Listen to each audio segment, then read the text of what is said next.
Welcome everyone to the last section of the Castle Research workshop. So we have one of our own, Sam from MBZUAI here. So Sam will talk about federated learning stuff, which is So yeah, thank you for putting this workshop together. Thank you for inviting me. So what's the topic of my talk today is this following work we did a year ago titled Fair and Accurate Federated Learning under Heterogeneous Targets with Auto Dropout. So this is a joint work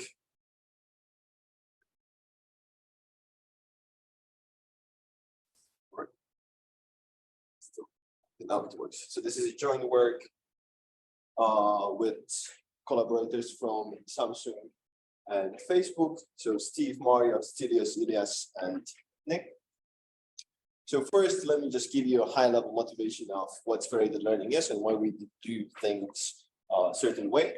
So originally, how we would implement your machine learning model, or let's say like intelligence, what you would do, you would just collect all your data to one centralized machine, and then you train, let's say, on a single GPU, and then you would train some small model. But over the time, we moved from this local solutions to cloud solutions, as much of machine learning success relies on these two key pillars. One is large-scale training infrastructures, and the other one is the vast amounts of training data. But when it comes to the data, we have to consider the source of the data, which are usually users, which might be negatively affected due to some privacy implications of this data collections. On top of that, we have several privacy initiatives, both enforced for government and private entities. And at the end of the day, this might lead to actually unavailability of the data. Therefore, we lose this second important pillar. So, and this is where the proposal for federated learning comes into play, where the proposal is, let us just now move compute to the clients. And what we're going to do at the clients, we just perform some computation over the local data. Then we aggregate them, and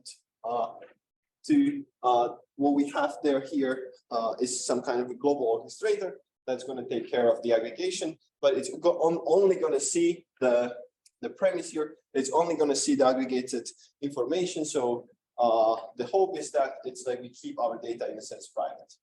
But now with this, we have available. We kind of keep the second pillar, which is the availability of large amount of decentralized data. But now the question is, what are we going to do on those devices? Suddenly, we might lose access to the very powerful compute, and also what are we going to do with the type of data that we work with. So when it comes to just to show you a few applications, for instance, the ones that are already in production. This might be Apple's Hey Siri or QuickType, Google's Hey Google or Gboard. But maybe like more important things that we are kind of looking for the future are the applications where traditionally you have quite a lot of data, but usually they are private, so you kind of can't directly access them. And this might be, let's say, like smart home applications or some fintech applications. And the setup that I'm going to focus on today is something called cross-device federated learning, where we have millions or hundreds of millions of devices. Each device has small amount of data. What they're trying to do, they're trying to, under the orchestration of the global server, they're trying to train model or train some recommendation model of some sort.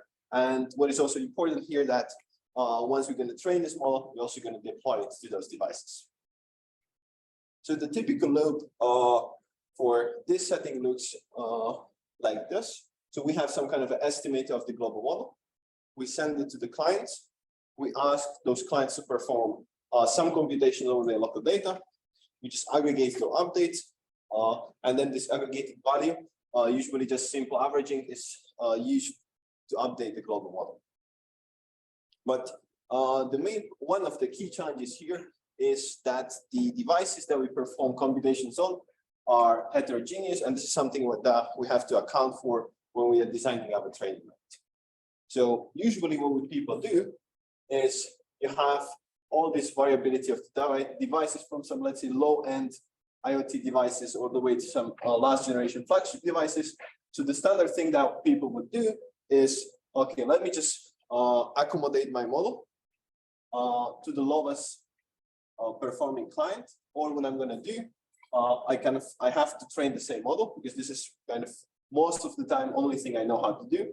So what I have to do here is either I'm going to drop low-tide devices, or I actually have to train a very small model such that it fits all the devices. What happens then is there are several drawbacks of such approaches. First, when you're just naively dropping low-tide devices, you might have quite limited participation. And this might be quite a bit of an issue for federated learning, because what we usually assume is that all those devices, they have heterogeneous data, and majority of the data is important for training. So you can have actually a lot of bias due to unseen data. When you, let's say, okay, when you say, okay, I'm going to just train a very, very small model, you can actually have very degraded performance for those like high-tide devices, and they might just not be willing to, let's say, participate in federation, or actually your model just perform overall badly because it doesn't have enough capacity. So what we set as a goal for this study is we would like to overcome these challenges. And the first kind of thing that we're going to focus on is we want to have a fairness in participation, meaning that everybody can participate, such that our model is trained on all of the data. But on top of that, we want to guarantee the competitive performance for all the devices when we're considering their local or network constraint. So how are we going to achieve that? We first, kind of a naive idea is just, we're going to drop the requirement that every single client has to have the same model. So what we're going to do for those lower tide devices, we're going to deploy something, some thinner models, where we're going to dynamically adapt their width such that we accommodate those models to current like memory constraint, computational capabilities, load, and so on. So, but how to achieve this? So in order to achieve that such model that can be like easily prunable without actually need for the data, what we're going to do, we devise the technique that's called order dropout.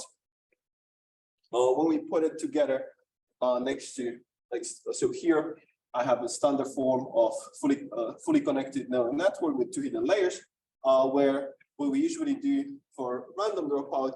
So for all the layers that we apply random dropout, we just take one neuron. With some fixed probability, we either drop it or keep it. And by dropping, I mean that we actually remove all the incoming and outgoing connection. And the main goal or purpose of this is to kind of prevent co-adaptation. And then for the deployment, just gonna average all the weights, and we're gonna use anyway the full model. So when it comes to order dropout, we use similar but different technique, where the kind of the style of our dropout is structurized.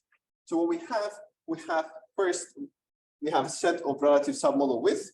So these are some numbers between 0 and 1, which are the width that we would like to train our model on.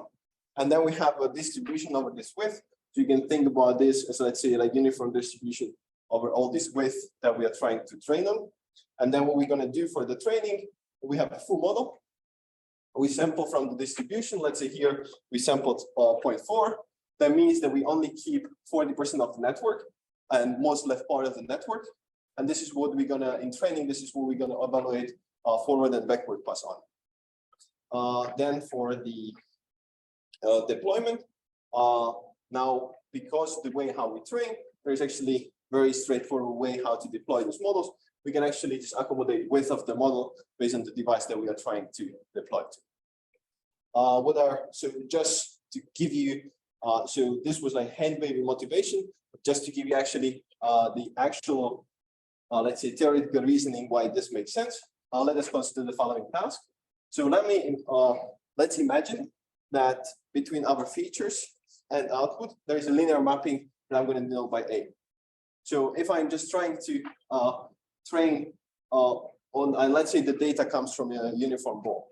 So if I just train this type of network, which doesn't have any activation or biases, just a linear neural network with one hidden layer, I'm going to solve this problem only if this guy exactly recovers the target model.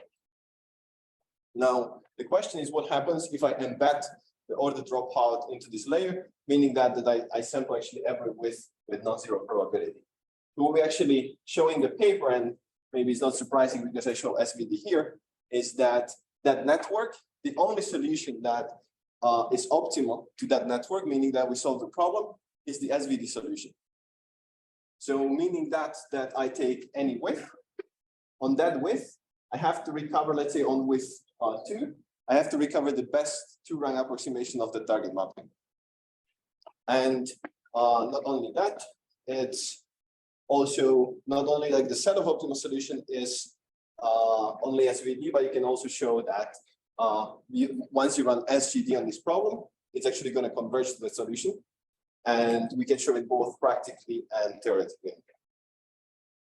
Now, the question is what we're going to do once we combine this with federated learning. So how are we going to combine these two techniques? And combination is pretty straightforward. So we have a set of devices that we want to train on. What we're going to first do, we just, as always, select the architecture. Then we select the width that we want to train on. In order, for instance, like here, for a given model, let's say we have resident 18 or cipher 10, then each width corresponds to a different model with different number of parameters and different computational requirements. Once we have these, we group the devices into several tires, let's say here 3, and then we assign each tire with its P max, which corresponds to the maximum width that that tire can work with.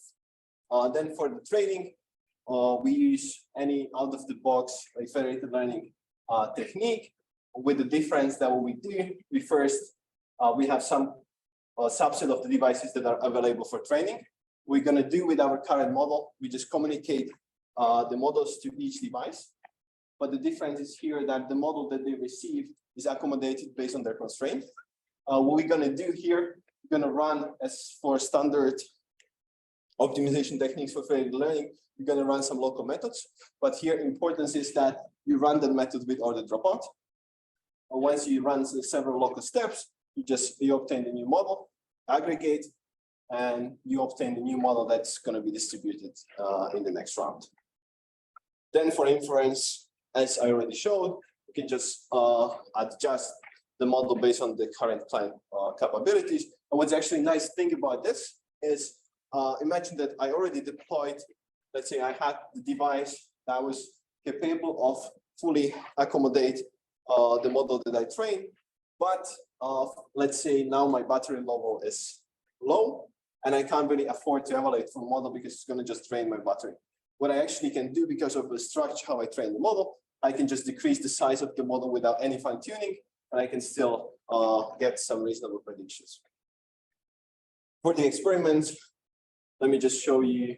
So this is the experiments where we don't consider federated learning baselines.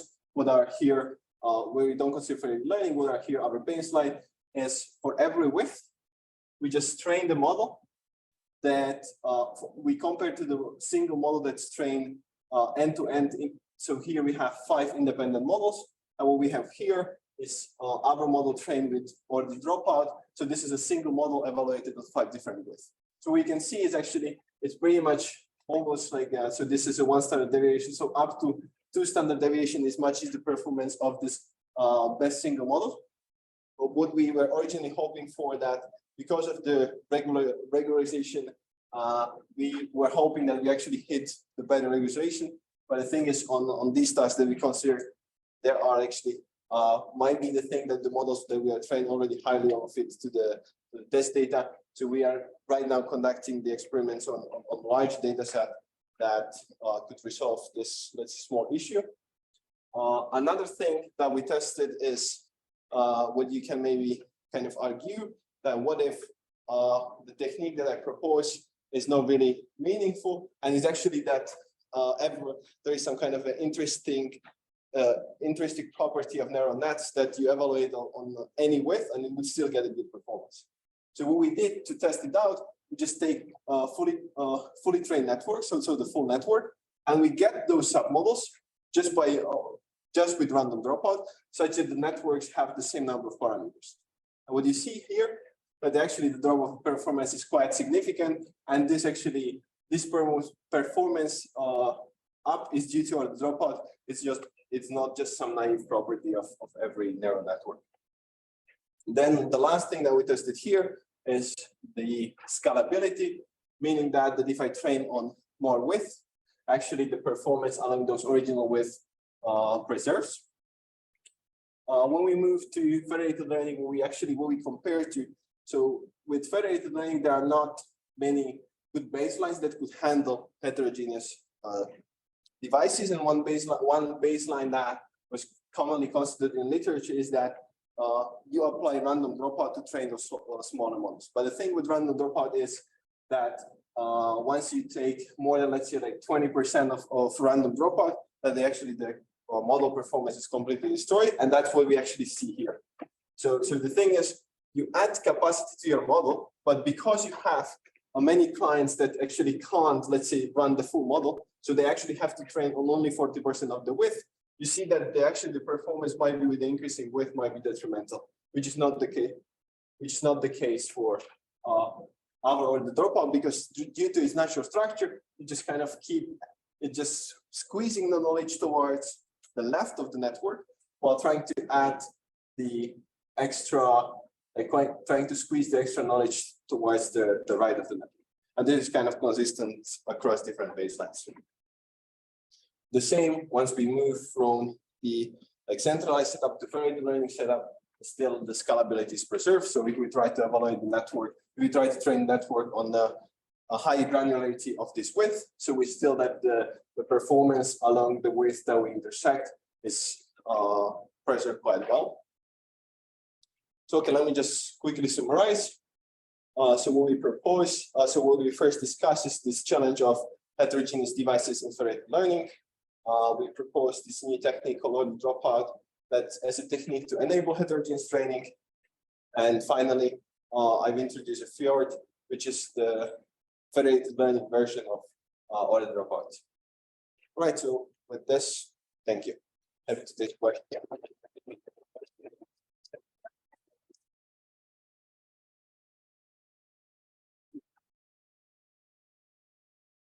Thanks, Sam, for getting us on schedule.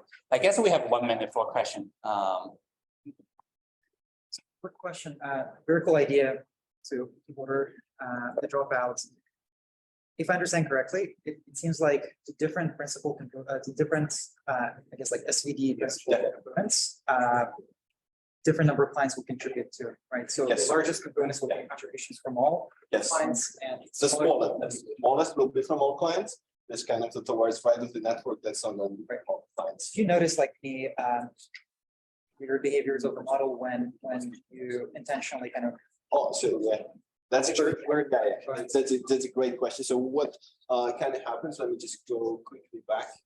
So what we did in this experiment, for instance, like here, what we did, we just actually split all the clients to like there's like 20% of clients that only can fit this model, 40% so another 20% that can fit, that this is the max that they can fit. So, and what we did to kind of exactly try to see what happens, for instance, when there is actually many, like majority of clients, let's say like 80% can only store this model. So what then happens is actually you keep the performance of this guy because the training is kind of the same, but you can't really recover this very good performance right here. So we have like kind of a technique to kind of a bit try to improve the performance towards the right of the network is to actually combine fjord with random dropout, but with a small amount of random dropout, kind of trying to fit the bit of the knowledge towards the right. But what you generally see is because the right side of the network is not updated by many clients, you don't see that good performance. But the good thing is that this kind of this curve, increasing curve is preserved. So it's kind of, it behaves as expected. That was a good thing.